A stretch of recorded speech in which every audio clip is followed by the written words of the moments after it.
Mr. Katko for an opening statement. Thank you, Mr. Chairman. I'm pleased that the committee is holding this hearing to examine President Biden's 2022 budget request. And thank you, Mr. Secretary, for taking time to appear before the committee today.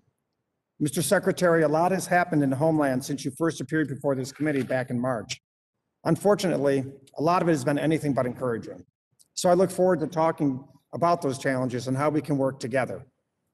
I also hope to soon be conducting these hearings in person, and I'm very encouraged by I'm very encouraged by to have these hearings in person. I'm also very encouraged that the chairman has noted that that's going to be happening soon. Today, we have a full complement of Republican members here who are ready to make room on the dais and work alongside our Democratic colleagues to conduct the important work of this committee in a bipartisan manner. Mr. Secretary, I don't envy the job you have today. The president has submitted the largest budget request by far in the history of the United States, $6 trillion. Sadly, if this fiscally irresponsible budget is enacted, our children and our children's children, at a minimum, will be paying for it. A burden we should not place on future generations. And despite its high price tag, this budget request is out of touch with reality and, more importantly, fails to prioritize many of today's most pressing Homeland Security threats. To give you a few examples, the Department of Homeland Security is asking for $76 million for electric vehicles, but there are no additional appropriations requested for new Border Patrol agents. And CBP's net discretionary budget has a reduction of $280 million.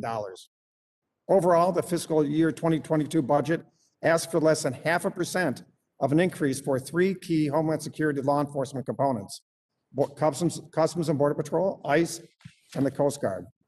When proposed funding for pay increases is set aside, these three agencies show a decrease from their enacted levels in their fiscal year 2022 requests.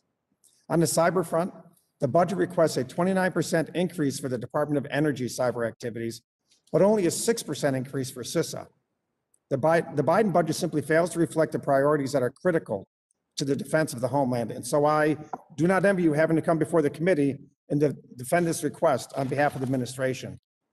Honestly, just don't know how it is possible to spend that much money on a grab bag full of far-left proposals while somehow neglecting to adequately defend the homeland, particularly given the rash of major cyber attacks we've had recently.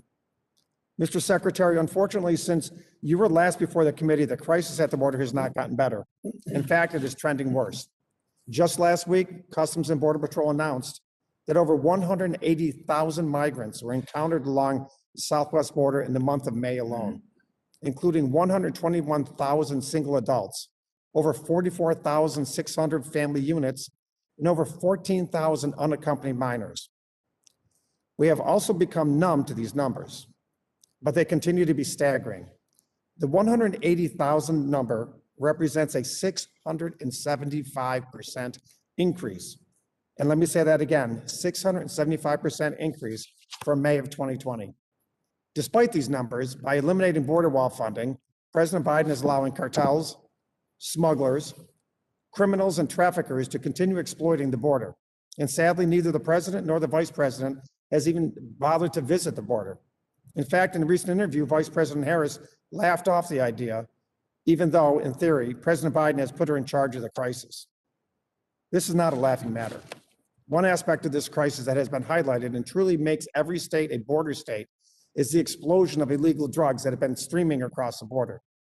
This particularly impacts my district in Central New York and so many other communities across this country. According to Customs and Border Patrol, drug seizures were up 18% in May from April of 2021. Methamphetamine seizures were up 53%. Heroin seizures were up, and so was fentanyl. There's been enough fentanyl to cross the border this year already to kill every man, woman, and child in the United States. Try and digest that. Customs and Border Patrol continues to see an alarming surge in fentanyl seizures at 56% higher than May of 2021 than all of 20, and through May of 2021 through, let me rephrase that, which are 56% higher through May of fiscal year 21 than all of fiscal year 20. This means that more than 600 pounds of deadly fentanyl was seized every month for the last 12 months, and that is a record.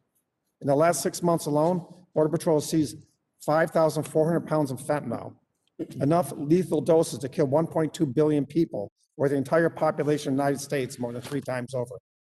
More than 90,000 Americans died of overdoses between September 2019 and September 2020. Last year, drug overdose deaths rose by more than 27% in New York State alone.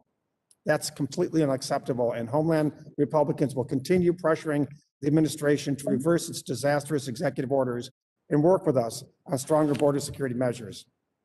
Mr. Secretary, the last time you were here, I stated that I did not want to be a bomb thrower, but wanted to work with you on solutions, and that offer remains. I have introduced several bipartisan bills, including H.R. 2321, that would require Homeland Security and federal partners to establish an agile plan to respond to irregular migration surges with benchmarks in place for activation. This legislation has received bipartisan support in the Senate, and a Senate companion is coming soon. I would ask that you look at this legislation, as I believe it is a common sense approach to at least our frontline law enforcement and management the crisis at the border. While the president's request makes modest increases to CISA's budget, CISA needs sustained, robust funding to carry out its mission and nimbly respond to evolving threats. In the past 6 months, CISA has worked to mitigate multiple significant cyber incidents facing federal networks, as well as a sharp increase in devastating ransomware attacks on our nation's critical infrastructure. Unfortunately, ransomware attacks are becoming a more pervasive threat, and I feel that we as a country continue to fall further and further behind, and we continue to play defense instead of being on offense when we're at our strongest. I'm concerned that the president's budget included a sharper increase for other federal cybersecurity efforts, but not CISA, especially given the attacks CISA is tasked to defend. How can CISA be expected to continue to address these cyber threats head on with such a small budget, given that the global financial impact of these cyber attacks amounts to over $1 trillion annually? Try to digest that. Over $1 trillion annually is the cost of these cyber attacks, and we're not really doing much about it with CISA. You have also acknowledged that CISA needs to be the quarterback of the .gov domain, and I appreciate that. And I fully agree, but this budget fails to do that. I believe that CISA needs to be a $5 billion agency in 5 years, and that is not going to happen with meager increases like you propose in this budget. I look forward to hearing from the Secretary today, but like I said, I do not envy his job. This budget proposal manages to somehow be incredibly bloated, while at the same time lack the funding we need to protect the homeland. Thank you, Mr. Chairman. I yield back.